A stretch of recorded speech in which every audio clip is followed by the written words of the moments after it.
કાશ્મીરના ઉરીમાં થયેલા આતંકી હુમલામાં 18 જેટલા સૈનિકોએ જીવનું બલિદાન આપીને શહીદી વહોરી હતી।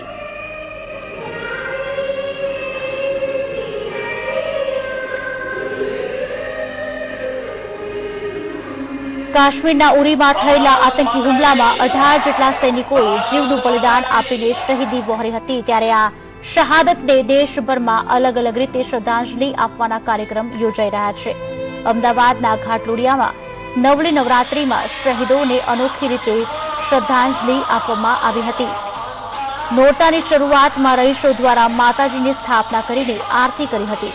ત્યારબાદ દેશભક્તિના સંગીત સાથે સૈનિકોને શ્રદ્ધાંજલિ આપવામાં આવી।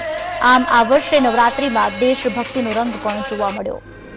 ઓમ શાંતિ।